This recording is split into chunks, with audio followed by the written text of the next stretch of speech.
நியாயாதிபதிகளின் புத்தகம் 4ஆம் அதிகாரம் 1வது வசனம். இஸ்ரவேல் புத்திரர் திரும்ப கர்த்தரின் பார்வைக்கு பொல்லாப்பானதை செய்து வந்தார்கள். ஆகையால் கர்த்தர் அவர்களை ஆத்சோரில் ஆளுகிற யாபின் என்னும் கானானியருடைய ராஜாவின் கையிலே விற்று போட்டார். 900 இரும்பு ரதங்கள் இருந்தது. அவன் இஸ்ரவேல் புத்திரர் 20 வருஷமாய் கொடுமையாய் ஒடுக்கினான். இஸ்ரவேல் புத்திரர் கர்த்தரை நோக்கி முறையிட்டார்கள். அக்காலத்திலே லபிதோத்தின் மனைவியாக தெபொராள் என்னும் தீர்க்கதரிசியானவள் இஸ்ரவேலை நியாயம் விசாரித்தாள். அவள் இப்ராஹிம் மலைதேசமான ராமாவுக்கும் பெத்தேலுக்கும் நடுவில் இருக்கிற தெபொராளின் பேரிச்ச மரத்தின் கீழே குடியிருந்தாள். இங்க ஏகுத் முதல் வசனம். ஏகுத் நியாயாதிபதி அவரு மரணம் அடைந்ததுக்கு பின்பு இஸ்ரவேல் புத்திரர் என்ன பண்றாங்க அப்படின்னா, திரும்பவும் கர்த்தரின் பார்வைக்கு பொல்லாப்பானதை என்ன பண்றாங்க, செய்யறாங்க.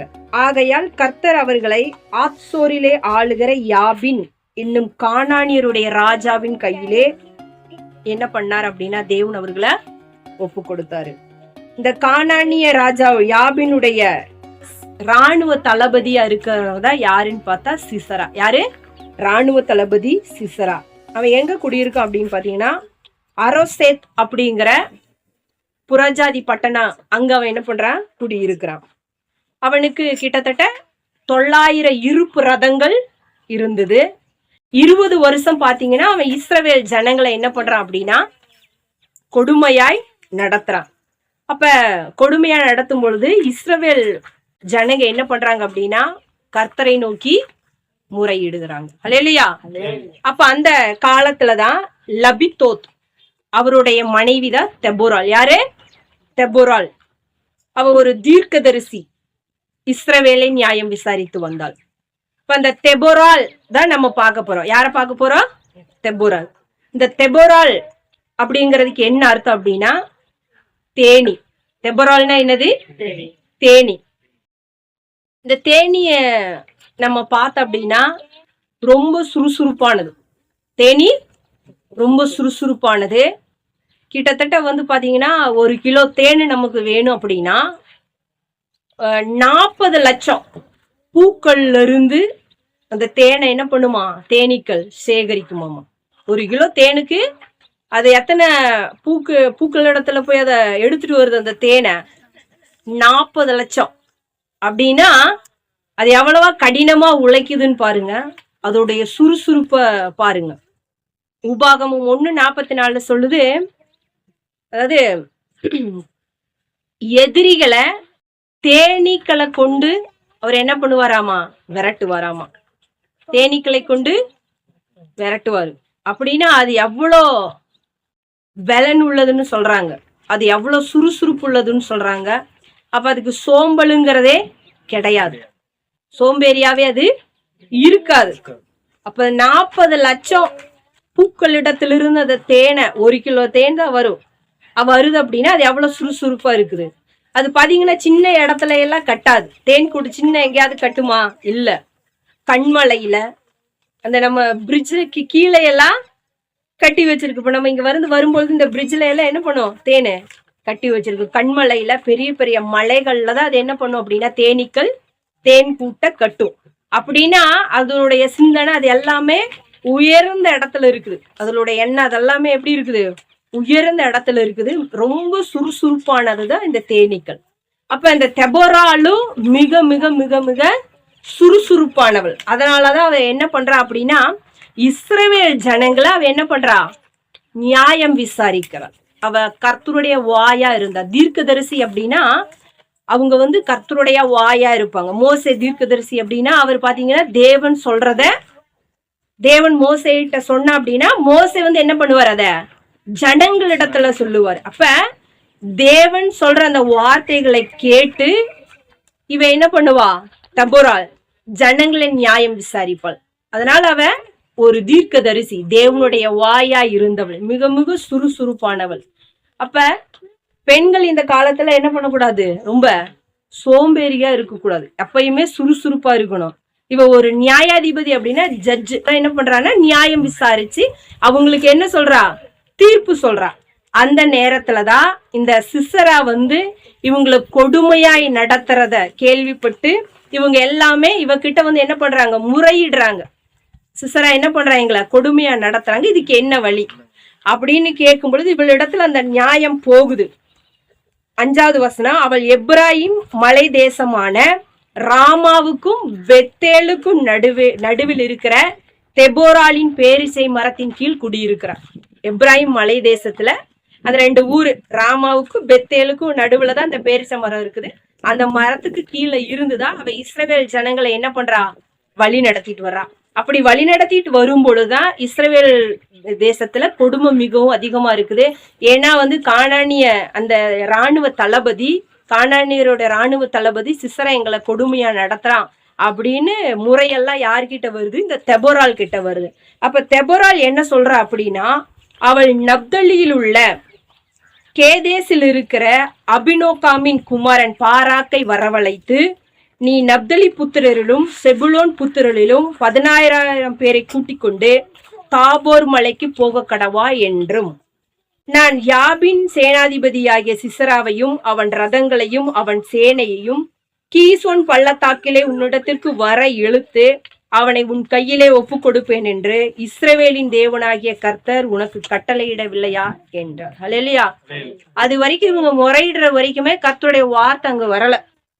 இவங்க எப்போ போயிட்டு தங்களுடைய பெட்டிஷன், தங்களுடைய எல்லா கம்ப்ளைண்ட்டையும் யார்கிட்ட, தேவனிடத்துல சொல்லி தெபோரால் கிட்ட போய் சொல்றாங்களோ அப்பவே கர்த்தருடைய வார்த்தை என்ன பண்ணிடுச்சு, தெபோராலுக்கு வந்துருச்சு. அவ உடனே என்ன சொல்றா அப்படின்னா, நப்தலியில் உள்ள, இந்த நப்தலிங்கிறது ஒரு கோத்திரம். நப்தலி கிட்டத்தட்ட, அதாவது யாக்கோபுடைய பிள்ளைகள் 12 பேர் இருக்கிறாங்க இல்லையா, அந்த 12 பேர்ல இந்த நப்தலி செப்லோனுங்கிறது ஒவ்வொரு கோத்திரம். அவங்கள, அதாவது இஸ்ரவேல்ல மொத்தம் எத்தனை கோத்திரம் இருக்குது, 12 கோத்திரங்கள். லேவி கோத்திரத்தை சேர்த்தா மொத்தம் 13 கோத்திரங்கள். அந்த 13 கோத்திரங்கள்ல அந்த லேவியை விட்டுருங்க, அவங்க ஆசாரியர் இதுக்கு உரியவங்க. அதனால மீதி இருக்கிற அந்த 12 கோத்திரங்கள்ல நீங்க யார கூட்டிட்டு போகணும், நப்தலி கோத்திரத்தையும் செபுலோன் கோத்திரத்தையும் நீங்க கூட்டிட்டு போய் கிட்டத்தட்ட ஒரு 10,000 பேர், எத்தனை பேர், 16,000 பேர்னா 10,000 பேரை கூட்டிட்டு நீங்க எங்க போங்க, தாபோர் மலைக்கு போங்க. நீங்க அங்க தாபோர் மலைக்கு போகும் பொழுது நான் என்ன பண்ணுவேன், அந்த சிசராவும் அவனுடைய எல்லாரையும் உங்க கையில தேவன் என்ன பண்ண போறாரு, ஒப்பு கொடுக்க போறாரு அப்படின்னு சொல்லி யார் சொல்றது, தெபோரால் சொல்றாரு. அப்ப அந்த லபித்தோத்தோட மனைவி தான் தெபோரால். லபித்தோத் அப்படின்னா என்ன அர்த்தம் அப்படின்னா தீவட்டி, என்னது, பிளேம்ஸ். அப்ப தீவட்டியோட மனைவி தான் யாரு, தெபோரால். தெபோரால்னா என்ன அர்த்தம், தேனி. சரிங்களா. பாராக் அப்படின்னா வெளிச்சம்னு அர்த்தம். பாராக்னா என்ன அர்த்தம், வெளிச்சம். அப்ப அபினோகின் மகன் தான் யாரு, பாராக்கு. பாராக்கு கிட்டதான் என்ன யார் சொல்றது, தெபோரால் எல்லாவற்றையும் சொல்றா. நீ எந்த கோத்திரத்தை கூட்டிட்டு போகணும், நப்தலி கோத்திரத்தையும் செபுலோன் கோத்திரத்தையும் நீ கூட்டிட்டு எங்க போகணும், தாபோர் மலைக்கு போகணும். எங்க போகணும், தாபோர் மலைக்கு. நான் என்ன பண்ணுவேன், அங்க செசராவுடைய படைய நான் உனக்கு அங்க அனுப்புவேன் அப்படிங்கிறா. யாரு, தெபோரால் சொல்ற. ஹல்லேலூயா. இதெல்லாம் யார் சொன்னதே, கர்த்தர் இவளிடத்துல பேசுனத இவ என்ன பண்றா, அவங்கள வழி நடத்திட்டு வர்றா. இவ என்ன பண்றா, தெபோரால் அவங்கள வழி நடத்திட்டு வர்றாங்க. ஹல்லேலூயா. அப்ப அங்க போகும் பொழுது இப்போ பாத்தீங்கன்னா பாராக் என்ன சொல்றான் அப்படின்னா, அதாவது தெபோரால் கிட்ட, நீ எங்கூட வந்தாதான் நான் என்ன பண்ணுவேன், இந்த யுத்தத்துக்கு போவேன். 8வது வசனம் பாருங்க. அதற்கு பாராக், நீ என்னோடு கூட வந்தால் போவேன், என்னோடு கூட வராவிட்டால் நான் போக மாட்டேன் என்றான். சரிங்களா. அப்ப இந்த பாராக்கு பாத்தீங்கன்னா கொஞ்சம் பயந்துறான். பாராக்கு கொஞ்சம் பயந்துறா. ஏன் அப்படின்னா இவங்க கிட்ட இரும்பு ரதங்கள் எல்லாம் இல்ல. யார்கிட்ட, இஸ்ரவேல் ஜனங்க கிட்ட இல்ல. அந்த கானானியர்களிடத்துலதான் கிட்டத்தட்ட 900 இருப்பு ரதங்கள் இருக்குது. இவங்க வெறும் காலாட்படைகள் தான். ஜனங்க மட்டும் இருக்கிறாங்க, கொஞ்சம் இருக்கு, உபகரணங்கள் இருக்கு யுத்தத்துக்கு போற மாதிரி. ஆனா இரும்பு ரதங்கள் எல்லாம் அவங்க கிட்ட இல்ல. இதெல்லாம் யாருக்கிட்ட இருக்குது, கானானியர்கள் கிட்டதான் இருக்குது. அந்த சிசரா அவன் என்னது, இராணுவ தளபதினா அவன் அத்தனையும் வச்சிருக்கான். அப்ப அவனை குறிச்சு இவங்க என்ன பண்ணிருப்பாங்க, ஏன்னா அவங்க ஆட்சி செஞ்சுட்டு இருக்கிறாங்க, அந்த ஆட்சிக்கு கீழே தான் இந்த இஸ்ரவேல் ஜனங்கள் இருக்கிறாங்க. அப்படின்னா அந்த மன்னனை குறிச்சு, அந்த இராணுவ தளபதியை குறிச்சு எல்லாமே கண்டிப்பா இஸ்ரவேல் ஜனங்களுக்கு தெரியும். இவன் யாரு, பாராக்குக்கும் தெரியும். ஹல்லேலூயா. தெரியுமா தெரியாதா, இப்ப நம்ம இந்த தேசத்துல இருக்கோம்னா இந்த நாட்டு ஜனாதிபதி யாருன்னு தெரியும், பிரதமர் யாருன்னு தெரியும், அவர் எப்பேற்பட்டவர்னு தெரியும், அவர் என்ன இது வரைக்கும் இந்த 5 ஆண்டு காலத்துல என்ன நமக்கு செஞ்சிருக்கிறாரு, நன்மை செஞ்சிருக்கிறாரு, எப்படி ஜனங்களை நடத்துறாரு, இதெல்லாம் தெரிஞ்சிருக்குமோ தெரிஞ்சிருக்காதா? அதே போல கண்டிப்பா பாராக்குக்கு தெரிஞ்சிருக்கும். அல்லேலூயா. அப்ப இவன் என்ன பண்றான் அப்படின்னா, இவன் பயப்படுறான். பாராக்கு என்ன பண்றான்? பயப்படுறான். பயப்பட்டுட்டு அவன் ஒரே வார்த்தை சொல்றான், நீ என்னோடு கூட வந்தா நான் போவேன், இல்ல அப்படின்னா என்ன பண்ண மாட்டேன், போக மாட்டேன், இந்த யுத்தத்துக்கு போக மாட்டேன். அதுக்கு அவன் சொல்றான், என்ன சொல்றான்னு பாருங்க. தெபோரால் அதற்கு அவள், நான் உன்னோடு கூட நிச்சயமாய் வருவேன், ஆனாலும் நீ போகிற பிரயாணத்தில் உண்டாகிற மேன்மை உனக்கு கிடையாது.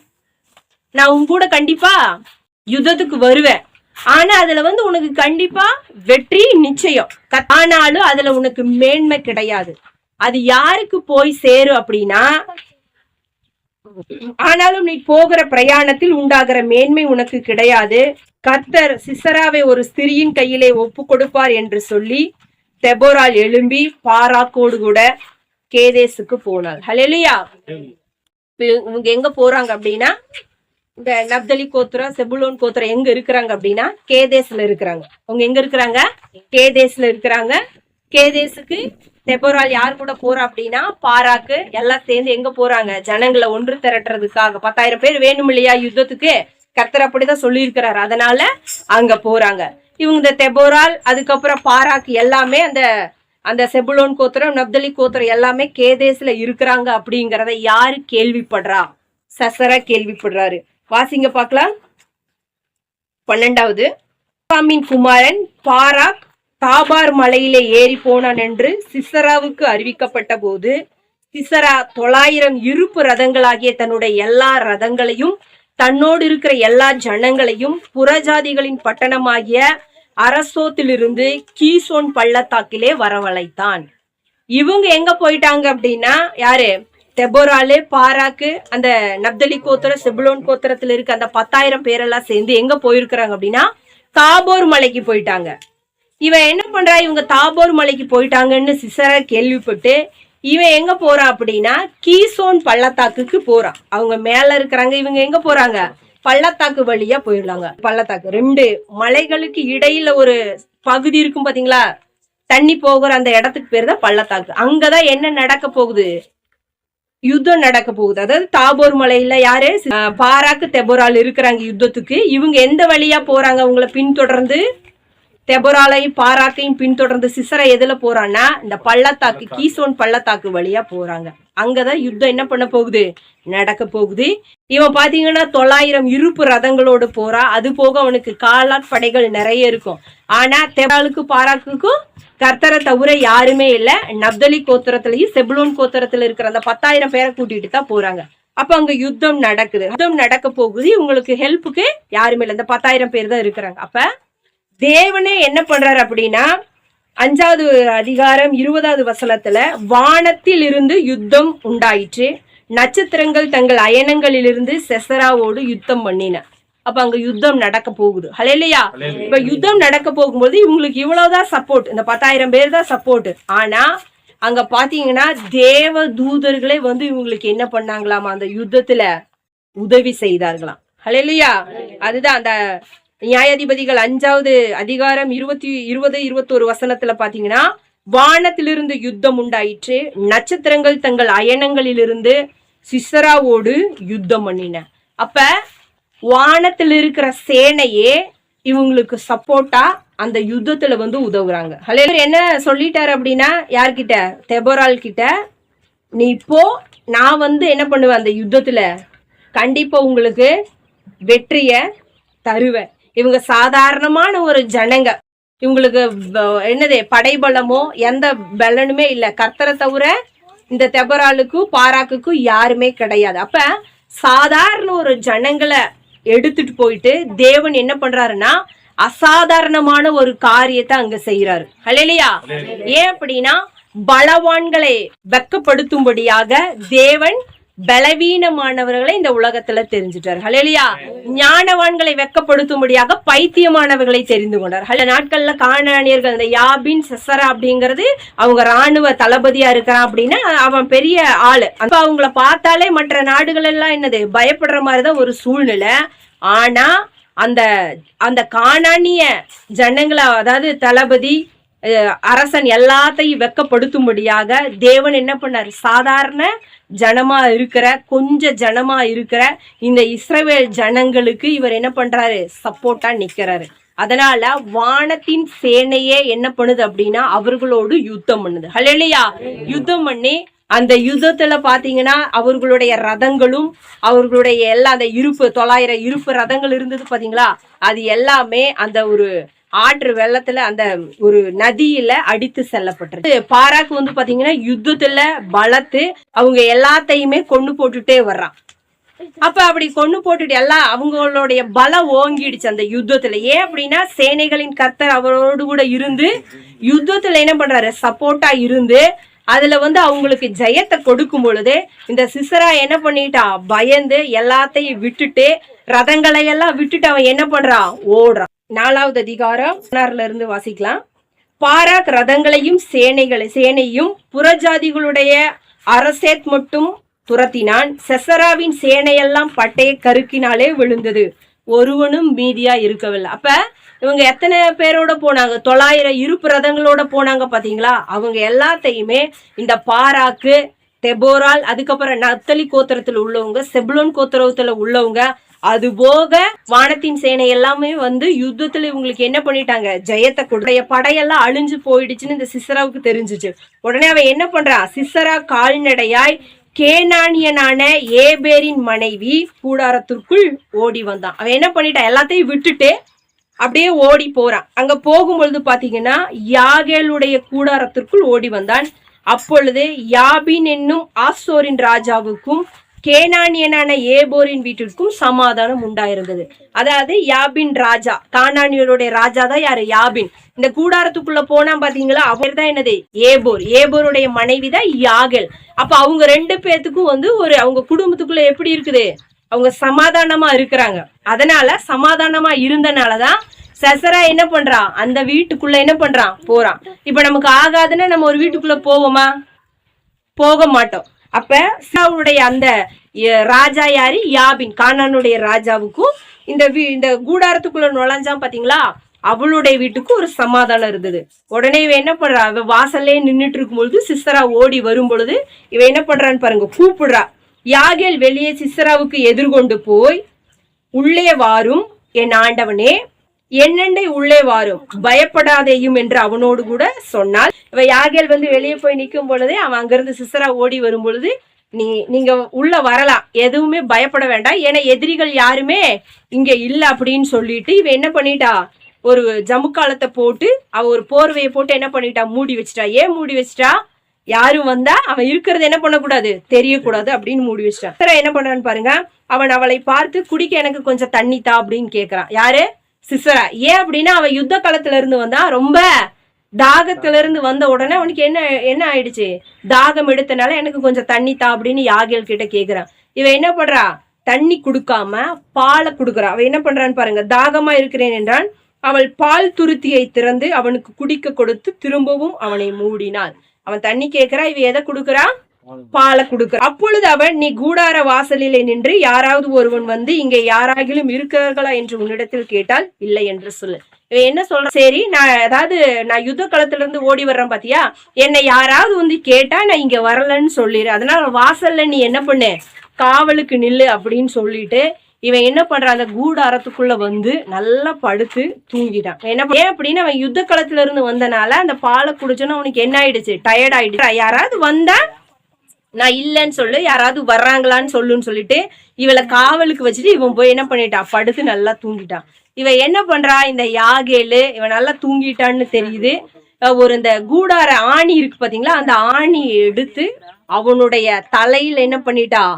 அடிச்சு அவன் என்ன பண்ணிட்டான் அப்படின்னா செத்து போயிட்டான். யாரு? சிசரா செத்து போயிட்டான். இது யாரு தீர்க்க தரிசனமா சொன்னது?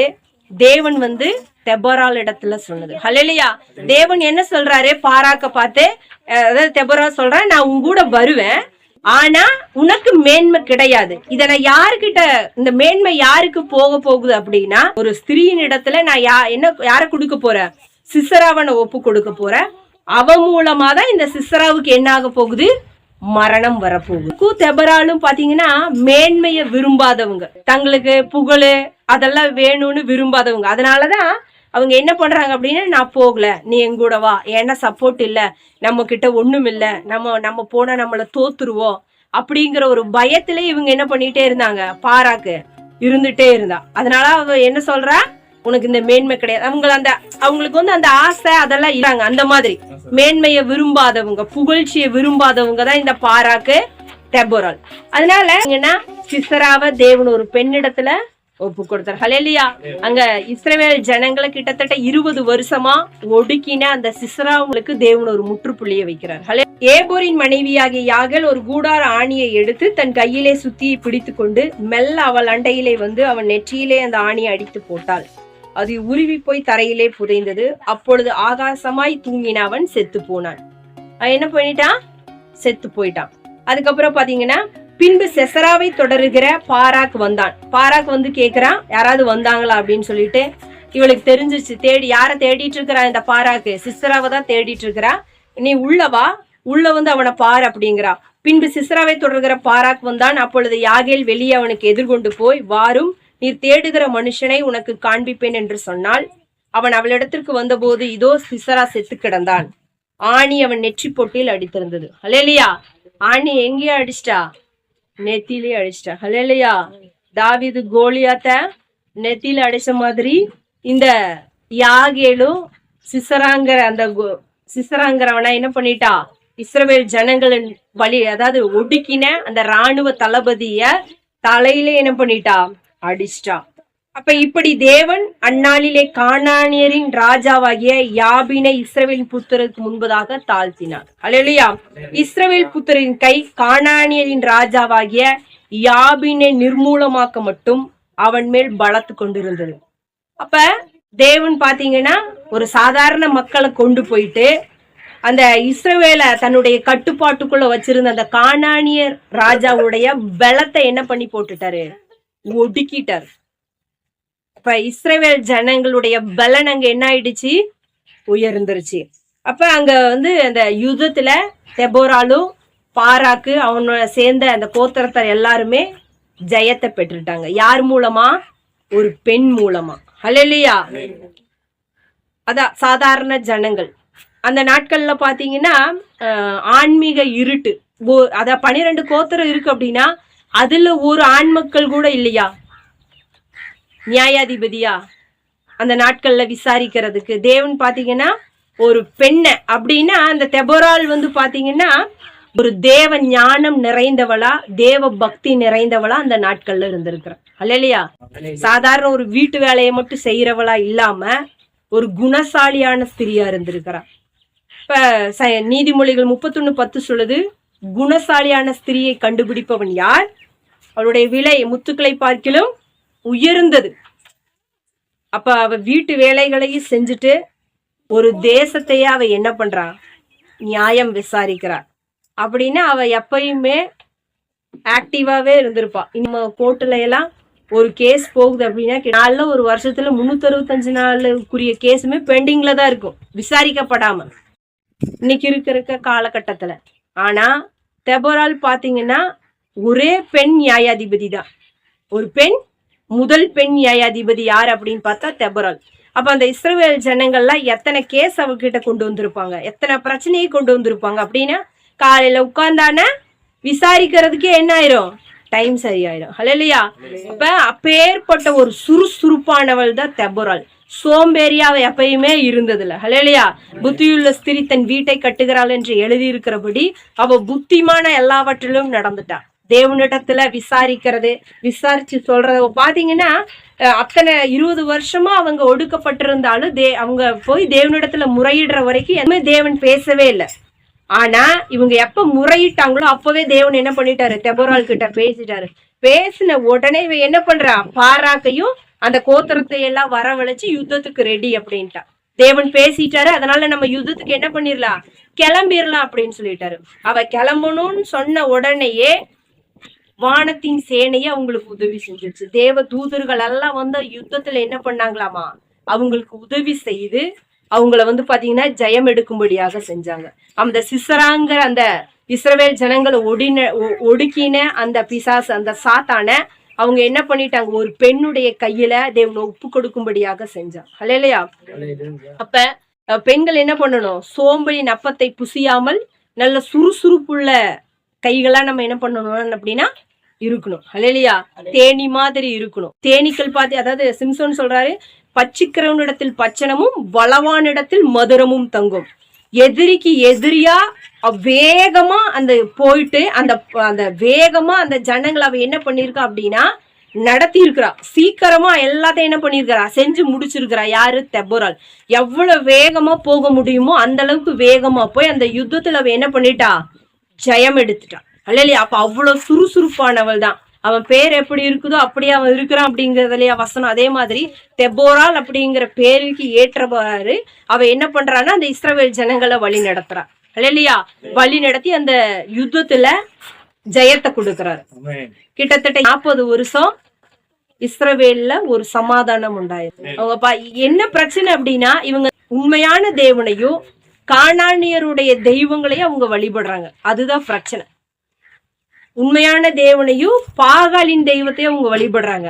அப்படி வழிபடும் பொழுதுதான் தேவன் என்ன பண்றாரு, அவங்கள கானானியருடைய கையில ஒப்பு கொடுத்துறாரு. அப்ப கானானியருடைய கையில ஒப்பு கொடுக்கும் பொழுது அவங்க என்ன பண்றாங்கன்னா இவங்களை ஒடுக்குறாங்க. அப்ப நம்மளுக்கு ஒருத்தவங்க நம்ம நார்மலா இருக்கும்போது எந்த பிரச்சனையும் இல்லை. நமக்கு ஏதாவது ஒரு பிரச்சனை வரும் பொழுதுதான் அது நம்ம பிரச்சனையாவே பார்ப்போம். அது வரைக்கும் நம்ம எப்படிதான் இருப்போம், ஜாலியா ஸ்மூத்தா போயிட்டு இருக்குது. திடீர்னு ஒரு பிரச்சனை வந்துருச்சு அப்படின்னா நம்ம அப்ப என்ன பண்ணுவோம், தேவனை நோக்கி முறையிடுவோம். அதே போல இந்த இஸ்ரவேல் ஜனங்களும் ஜாலியா அவங்களோட எல்லாம் இருக்கும் பொழுது ஒரு பிரச்சனையும் அவங்களுக்கு தெரியவே இல்லை. இவங்க தங்களை ஒடுக்கும் பொழுதுதான், இப்ப எஜமானனா ஒருத்தன் வரும் பொழுதுதான் நமக்கு என்ன வரும், பிரச்சனையே வரும். அப்படி பிரச்சனை வந்ததுக்கு அப்புறம் தான் தேவனை நோக்கி இவங்க என்ன பண்றாங்க, கூப்பிடுறாங்க. கூப்பிடும் பொழுதுதான் தேவன் என்ன பண்றாரு, தெபோராளை எழுப்புறாரு. இப்ப தெபோராள் எழும்பாத வரைக்கும் கிராமங்கள் எப்படி போயிரும், பாலாய் போயிரும். இப்ப தெபோராள் அப்படிங்கிறவ நல்ல ஒரு சுறுசுறுப்பானவ. அவ சோம்பேறி கிடையாது. அவ எப்பேற்பட்டவ, சுறுசுறுப்பானவ. சோம்பேறிங்கிறதே அவளுக்கு என்னன்னு தெரியாது. ஏன்னா காலையில இருந்து சாயங்காலம் வரைக்கும் அந்த ஜனங்களை அவ என்ன பண்ணணும், நியாயம் விசாரிக்கணும். இதுக்கு லபித்தோத் ரொம்ப சப்போர்ட். அவன் ஒரு தீவெட்டி. அவன் மனைவிக்கு எப்படி இருந்திருக்கிறான், ரொம்ப சப்போர்ட்டா இருந்திருக்கிறான். அவன் சப்போர்ட்டா இருந்தனாலதான் அவனால அதை செய்ய முடிஞ்சது. அவன் சப்போர்ட் இல்லைன்னா செய்ய முடியுமா, செய்ய முடியாது. அப்ப கணவன் மனைவி எப்பயுமே எப்படி இருக்கணும், ஒருத்தருக்கு ஒருத்தர் சப்போர்ட்டா இருக்கணும். இப்ப சப்போர்ட்டா இருந்தனாலதான் இவ கிட்டத்தட்ட 40 வருஷம் அந்த இஸ்ரவேல் ஜனங்களை நியாயம் விசாரிச்சு அவங்கள பாத்தீங்கன்னா கர்த்தருக்குள்ள அவ வழி நடத்துறா. அல்லையா. அப்ப கர்த்தருக்குள்ள வழி நடத்தணும் அப்படின்னா கண்டிப்பா அது ஒரு மனைவினாலதான் செய்ய முடியும். இல்லையா. கணவன்மார் என்ன பண்ணுவாங்க, பல தரப்பட்ட வேலைகள்ல இருப்பாங்க. அப்ப குணசாலியான ஸ்திரீ, புத்தியுள்ள ஸ்திரீ அவங்கதான் என்ன பண்ணணும் அப்படின்னா பிள்ளைகளை, குடும்பத்தை, அவ ஒரு தேசத்தையே நடத்தி இருக்கிறா. ஈகோ பிரச்சனை எல்லாமே எதுலதான் வருது, நம்மளுடைய இதுலதான் வருது. அதனால குடும்பங்கள் என்ன ஆயிருது, பிரிஞ்சு போயிருது. அப்ப நம்ம யாரு மாதிரி இருக்கணும் அப்படின்னா தெபோராள் மாதிரி இருக்கணும். தெபோராள் மாதிரி இருந்தோம் அப்படின்னா நம்ம குடும்பத்தை மாத்திரமல்ல தேசத்தையே நம்ம என்ன பண்ண முடியும், ரட்சிப்புக்குள்ள நடத்த முடியும். அதிகாலையில எழுந்திருச்சு நம்ம என்ன பண்ணணும், தேனி மாதிரி சுறுசுறுப்பா இருக்கணும். அப்பதான் தேசத்தை நம்ம என்ன பண்ண முடியும், ரட்சிப்புக்குள்ள நடத்த முடியும். அதனால தேவன் என்ன பண்ணாரு, ஒரு ஸ்திரீக்கு தான் அந்த மேன்மையை கொடுத்தார். ஒரு ஸ்திரீ, அதாவது முதலாவது நியாயாதிபதி பாத்தீங்கன்னா யாரு, ஒத்தினியல் இருக்கிறாரு. 2வது ஏகுத் வர்றாரு. அதுக்கப்புறம் 3வது சம்காரு. 4வது ஒரு பெண் நியாயாதிபதியா தெபோராள தேவன் அந்த தேசத்துல வச்சாரு. நியாயாதிபதிங்கிறது சர்வசாதாரணமானவர் கிடையாது. எல்லாத்தையும் நம்ம வீட்டு பிரச்சனையே நம்மளால தீர்க்க முடியாது. நம்ம ஒண்ணு சிந்திச்சு நம்ம ஒரு முடிவு எடுத்திருக்கோம் அப்படின்னா அந்த முடிவு எப்படி இருக்கும், தப்பா முடிஞ்சிரும். அடடா நம்ம எல்லாம் முடிஞ்சதுக்கு அப்புறம் தான் நினைப்போம், அடாடா நம்ம எடுத்த முடிவு தப்பு அப்படின்னு. அப்ப ஒரு பெண் நியாயாதிபதி அப்படின்னா அவ எவ்வளவு ஞானம் நிறைந்தவளா இருப்பா. ஹல்லேலூயா.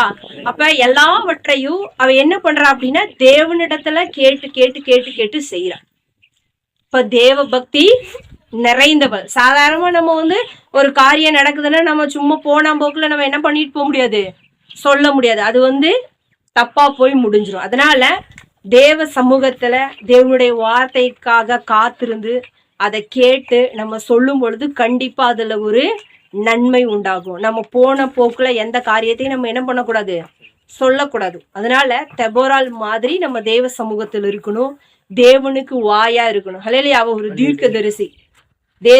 அதாவது தேவனிடத்துல தேவன் சொல்றதை கேட்டு ஜனங்களுக்கு சொல்லி ஜனங்களை அவ என்ன பண்றா, நடத்துறா. அவ ஒரு புத்தியுள்ள ஸ்திரீ. தன்னுடைய குடும்பத்தை மாத்திரம் அதாவது எப்படியோ இஸ்ரவேல் தேசம் போனா போகட்டும்னு அவர் நினைக்கல. அவ தேவ சமூகத்துல இருந்து தேவன் கொடுத்த ஆலோசனையின்படி அவ என்ன பண்றா, அந்த ஜனங்களை நடத்துறா. இன்னைக்கு இருக்கிறவங்க குடும்பத்தை நடத்துறதுக்கு ரொம்ப சிரமப்படுறாங்க இல்லையா? 4 பேர் இருந்தாலே சண்டை வந்துருது. அப்ப அவ பாத்தீங்கன்னா அதை எந்தவித ஒரு இதுவும் இல்லாம சலசலப்பு இல்லாம கரெக்டா அவங்களை என்ன பண்றா, கைடு பண்ணி நடத்துறா. நம்ம நடத்த முடியுமா? ஒரு வீட்டுல மாமனார் மாமியார் எல்லாரும் இருந்தா நடத்த முடியுமா? மாமனார் ஒண்ணு சொன்னா மாமியார் ஒண்ணு சொன்னா பிள்ளைங்க ஒண்ணு சொல்லுவாங்க, பிரச்சனை வருமா இல்லையா? நம்மளால நடத்த முடியாது. உடனே நம்ம என்ன பண்றோம், அவங்களுக்கு நமக்கு ஆகாதே அவங்கள தனியா போ சொல்லிடுறோம். ஒரே வார்த்தையில நம்ம என்ன பண்ணிடுறோம், முடிச்சிடுறோம். எல்லாம் ஒரே வார்த்தை தான் முடிஞ்சிருது. ஆனா அவ என்ன பண்றா, அவ கரெக்டா ஞானமா பேசி கூட்டமா தான் இருக்கிறாங்க. பெரிய சிசராவுடைய படையே அவ என்ன பண்றான்னா காலி பண்ணிடுறா. ஹல்லேலூயா. யுத்தத்துல ஒரு பெரிய வெற்றிய இவ என்ன பண்ணிடுறா, தெபோரால் மூலமா தேவன் அங்க உண்டாக்குறா. அப்படின்னா அவ எப்பேற்பட்ட ஸ்திரீ, நல்ல ஒரு புத்தியுள்ள ஸ்திரீ. சபைய வந்து ஸ்திரீயோட தான் தேவன் என்ன பண்றாரு, அதாவது கம்பேர் பண்றாரு. அந்த புத்தியுள்ள ஸ்திரியா நம்ம இருக்கணும், தெபோரால போல இருக்கணும். ஹல்லேலூயா. ஆணா இருந்தாலும் பெண்ணா இருந்தாலும் தேவனுடைய அந்த வழி நடத்துதல்ல நம்ம இருக்கணும். தேவ சமூகத்துல நம்ம அதிகமா இருக்கணும். தேவனுடைய வார்த்தைக்கு நம்ம கீழ்ப்படியணும். நாமளா எந்த முடிவுகளையும் எடுக்க கூடாது. ஹல்லேலூயா. தேவ ஆலோசனைகள் நமக்கு வேணும்.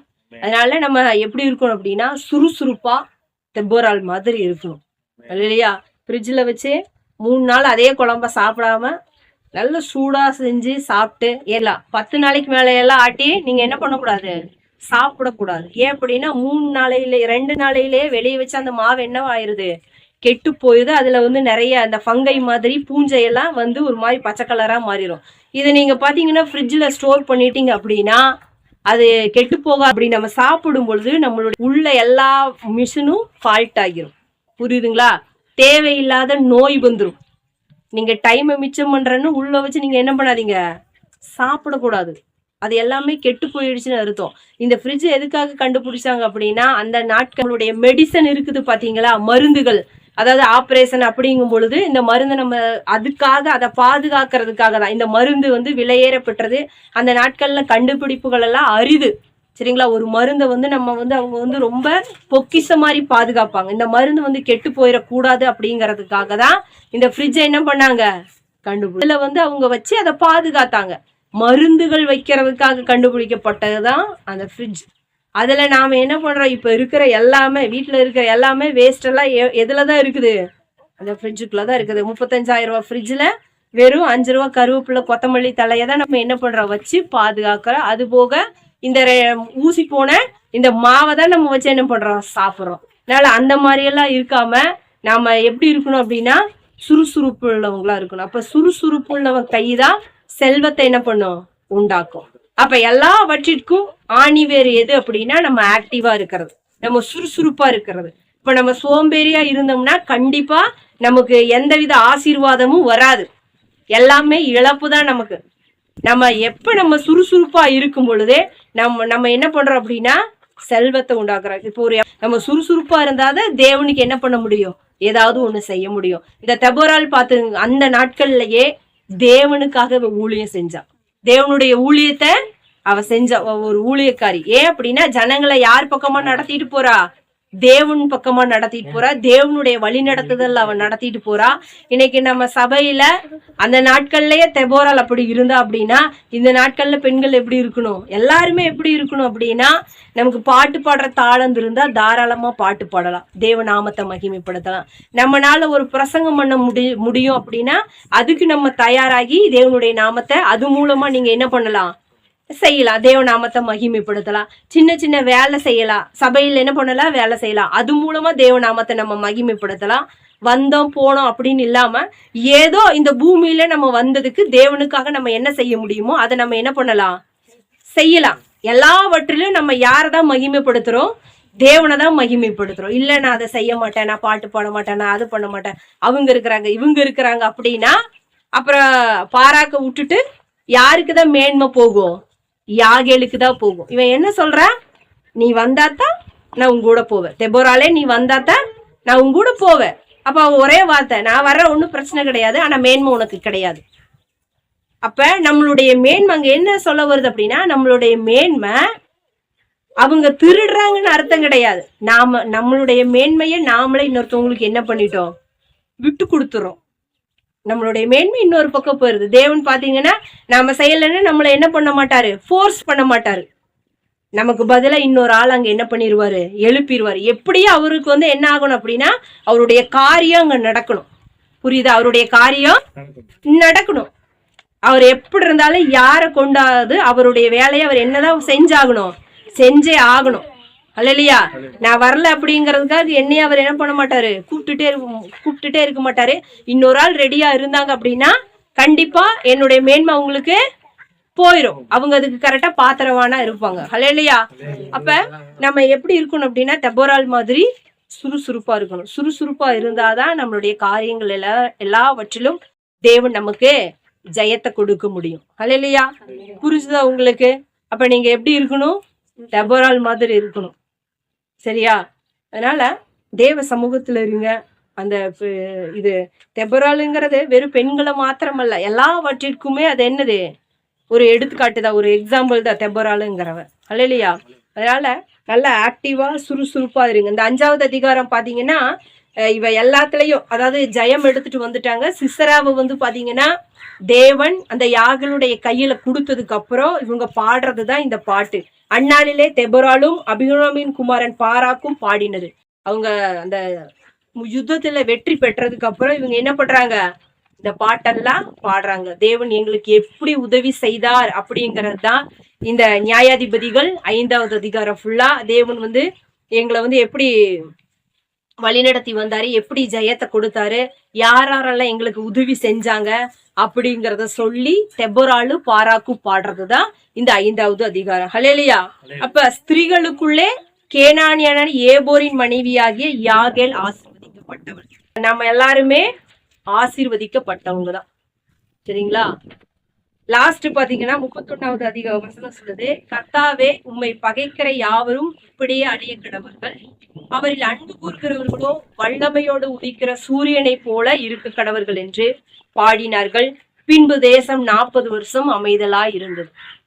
இவங்க எல்லாம் யுத்தத்துல எல்லாம் ஜெயம் எடுத்துட்டு வந்ததுக்கு அப்புறம் இவங்க பாடுறதுதான் இந்த பாட்டு. கர்த்தரை பகைக்கிறவங்க என்ன பண்ணுவாங்க, இப்படியே அழிஞ்சு போயிருவாங்க. ஆனா அவரிடத்துல அன்பு கூறுறவங்க எப்படி இருப்பாங்க அப்படின்னா, அவர்கள் சூரியனை போல வல்லமையோடு உதிக்கிற சூரியனை போல இருப்பாங்க அப்படிங்கிறாங்க. அப்ப நாம எப்படி இருப்போமா, வல்லமையாய் உதிக்கிற சூரியனை போல இருப்போம். ஹல்லேலூயா. அன்னைக்கு தேவன் இதை சிருஷ்டிச்சாரு, இன்னைக்குமே வல்லமையோடு தான் இருக்குது சூரியன். ஹல்லேலூயா.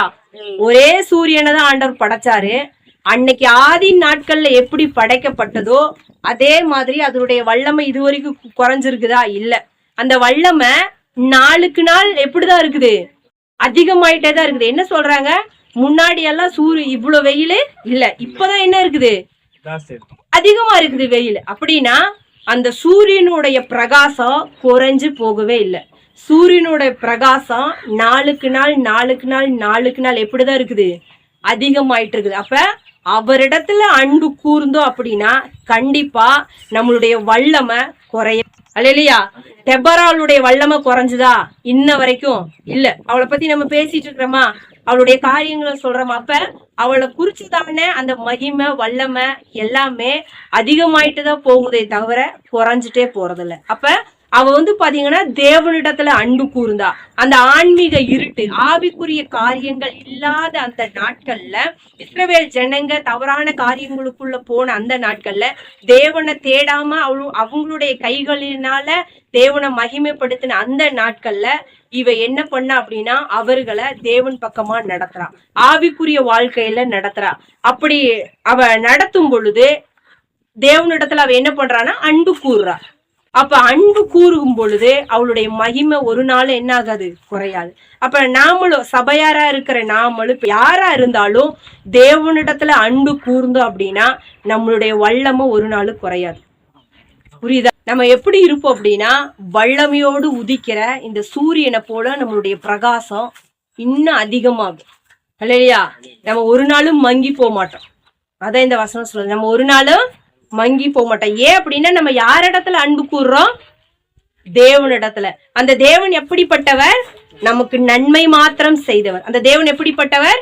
நமக்கு நன்மை மாத்திரம் செய்தவர். ஒரு நாள் அவர் நமக்கு தீமையே செய்யல. அந்த தீமை செய்யாத தேவனை தான் நம்ம ஆராதிக்கிறோம். ஹல்லேலூயா. அந்த தீமை செய்யாத தேவனை நம்ம ஆராதிக்கும் பொழுது நமக்கு எந்தவித தீமையும் ஏற்படாது. அவர் நமக்கு வச்சிருக்கிறது எல்லாமே நன்மைதான். ஹல்லேலூயா. அதே போல அந்த சிஸ்ராவை எப்படி இந்த யாகேல் தன்னோட அந்த ஆணியில அடிச்சு பொண்ணு போட்டாலோ அதே போல தேவன் நமக்கு விரோதமா எழும்புகிற எல்லா பிசாசுகளையும் அவர் என்ன பண்ணிடுவாரு? அழித்து போடுவார். ஹல்லேலூயா. அதனால நம்ம பயப்பட தேவையில்லை. நம்ம யார ஆராதிக்கிறோம்? நமக்கு நன்மை செய்தவரை மாத்திரமே. நம்ம வெகுவாயா நம்ம தீமை செஞ்சிருந்தாலும் நம்ம அநேக பாவங்கள் செஞ்சிருந்தாலும் தேவனுக்கு விரோதமா, ஆனால் தேவன் எப்படிப்பட்டவர்? நமக்கு நன்மை செய்கிறவர் மாத்திரம்தான். அல்லேலூயா. அதனால நம்ம எப்படி இருக்கணும் அப்படின்னா அவரிடத்துல அன்பு கூறணும். உலக காரியங்களை நம்ம அன்பு கூறுறோமோ இல்லையோ அது ரெண்டாவது. தேவனிடத்துல நம்ம அன்பு கூறணும். தேவனை நம்ம முதன்மை இடத்துல வைக்கணும். தேவனை நம்ம முதன்மை இடத்துல வச்சாதான் நமக்கு எல்லாமே அனுகூலமா முடியும். நமக்கு விரோதமா எத்தனை பேர் வந்தாலும் சரி தேவனே என்ன பண்ணிடுவாரு? தூதர்களை கொண்டு நமக்கு விரோதமாய் வர்ற எல்லா பிரச்சனைகளிலிருந்து தேவன் நமக்கு என்ன பண்ணிடுவாரு? ஜெயத்தை தந்து. இல்லையா? இப்ப தெபொராளுக்கு உதவி செய்த தேவன் நமக்காக உதவி செய்யாம இருப்பாரா? ஹல்லேலூயா. நமக்காக ஜீவனையே கொடுத்தவர்.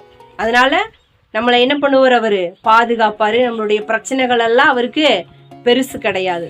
அதனால சந்தோஷமா தேவனை என்ன பண்ணணும்? ஆராதிக்கணும். அவரிடத்துல அன்பு கூறணும்.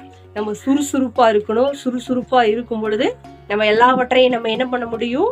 சுதந்திரித்து கொள்ள முடியும்.